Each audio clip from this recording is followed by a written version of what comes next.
Magandang umaga po, Colonel. Magandang umaga po, Manong Ted. Magandang umaga, DJ Chacha. Opo, thank you for your time. Ma'am, ano ho itong binabanggit ni AFP Chief of Staff General Romeo Browner na balak po ng ating sandatahang lakas na maliban dito po sa Ayungin Shoal kung saan po meron tayong BRP Sierra Madre ay magkakaroon pa daw ho ng sinasabing mga development sa ilang pang isla na sakop po ng ating exclusive economic zone? Manong Ted, would clarify that yesterday, the AFP chief reiterated that this is going to be a development which aligns with our commitment to maintaining our presence in the West Philippine Sea and, of course, securing our interests in the region. So yung development na to, Manong Ted, is actually a sovereign decision. So ang aim nito is to enhance the living conditions of our troops which are stationed in these different regions that we hold.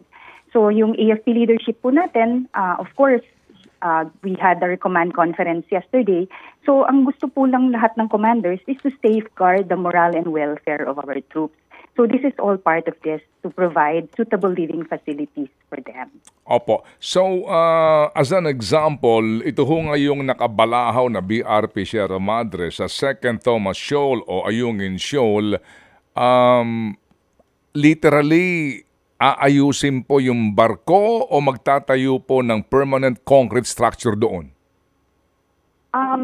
Again, sir, no, more on, maintenance and enhancement. So, for living conditions po, ayusin natin kung paano sila, kung ano po yung pwedeng tirhan ng mga tropa natin. So, not necessarily creating a very new facility for that. But as of this moment po, ang fund po natin for that is for enhancement and maintenance, sir. Opo, enhancement and maintenance. Kasi nga po sa video na ating napapanood, nabubulok na itong barkong ito at baka nga bukas makalawa bumigay na. So when you say enhancement, paano po kaya iyon? I hope you don't mind us asking, Colonel, ha? Paano kaya yung living condition definitely po tutugunan ng ating pong AFP na para hindi ho naman sila nababasa ng ulan o nadadarang po sa araw. Paano po yung structure kung sakasakali? Meron na ho bang plano? Sa ngayon, Manong Ted, no, I'm not privy with the actual plan of how it's gonna be constructed. Of course, it's in the works, in the pipeline for 2024. So with that, it's gonna be going through the necessary processes, no? So gagawin yung plano for approval and all that. Siguro in the coming days, Manong Ted will be giving you the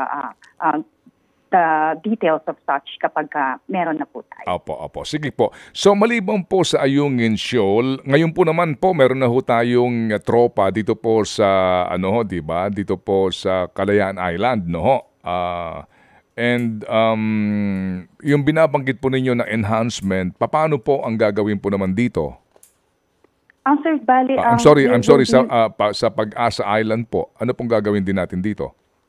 Manong Ted, ang mangyayari dyan, no, to each his own. So we will look into the needs and requirements of each of those 9 facilities that we're going to enhance. So ang mangyayari po, iba-iba syempre yung plano. Depende po kung ano po ang angkop sa bawat lugar. So ang kasama dito, sir, of course, yung mga desalination machines natin, which is crucial for additional yung sa troops natin na to address their needs for sustainable water source. So yung mga ganun, Manong Ted, kasama lahat yan. Okay. So ang ibig sabihin po nito, mas aayusin pa yung living conditions ng ating mga tropa. Opo. Yes, Manong Ted. Okay. So yung pong 8 pa na mga features dyan sa West Philippine Sea, na tayo po ang may sakop sa ating exclusive economic zone, totropahan din ho ba ito? Lahat yun, Manong Ted, no? We will establish our presence in those 9 features po. Okay, establish our presence. So, kasi po, sa ngayon, ma'am, hindi ho naman lahat ng mga features na ito meron tayong permanent presence, di ho ba? Yes, Manong Ted, but again, we will still have different facilities that we will put into this features in order for us to have troops in the area and establish our presence.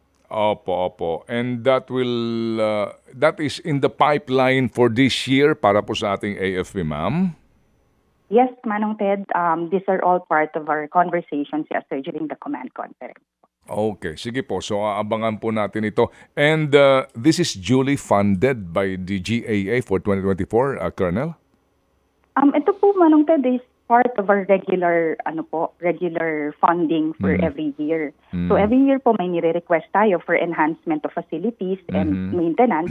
So magiging kasama po yan sa pondo natin. Taon-taon po. This is continuous na po, Manong Ted. Okay, sige po. Ma'am, maiba lang po ako, no? Ito hong binuo po ng AFP na Cyber Security Group. Ano po ang layunin po nito kung meron po kayong informasyon?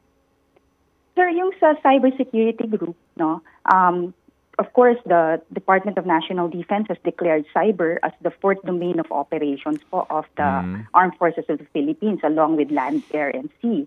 So with that po, because it was already declared as a fourth domain of operations, therefore, we have to create a unit that will cater to operations in the cyber domain. So ito po yun. We'll also have defense mechanisms in place. So, meron na po tayo namang mga cyber units, even in our different branches of service. So, ito po is the collective effort to integrate and interoperate the systems that we already have.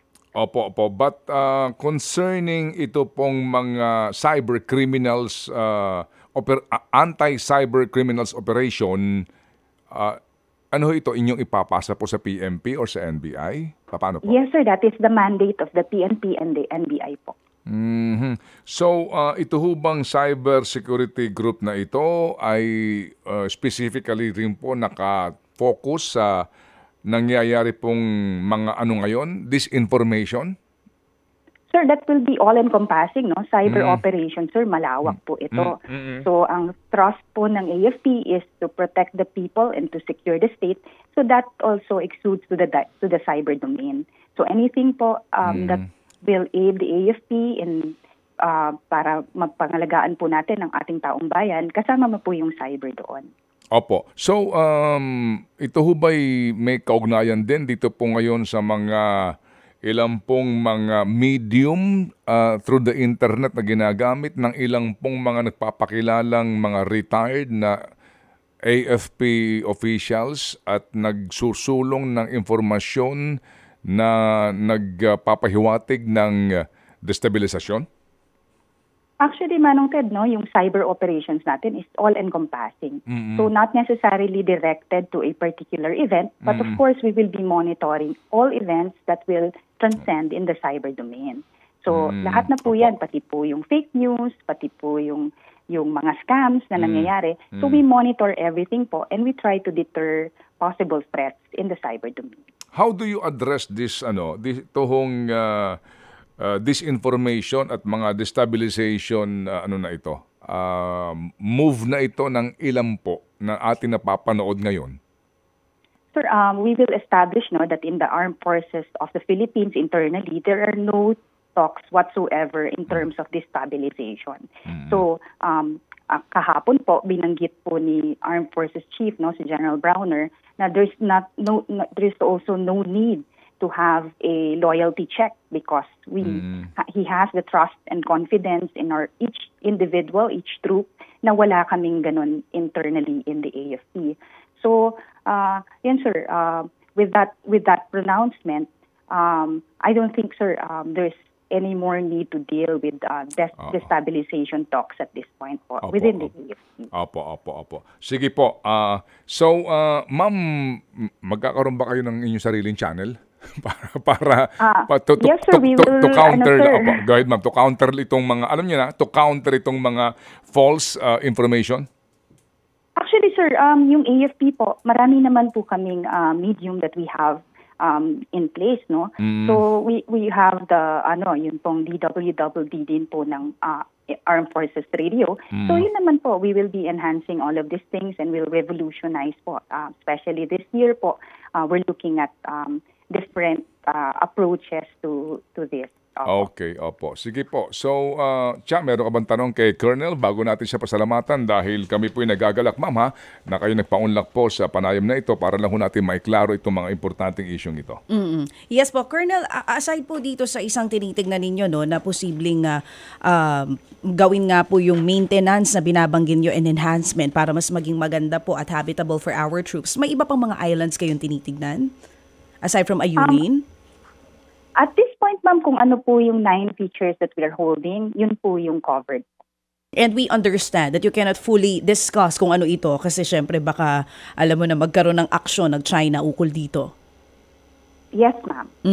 But of course, we are taking the presidential directive to not yield even an inch of our territory. Yes. So with that, we're expediting our processes to properly utilize our modernization funds. So yun po.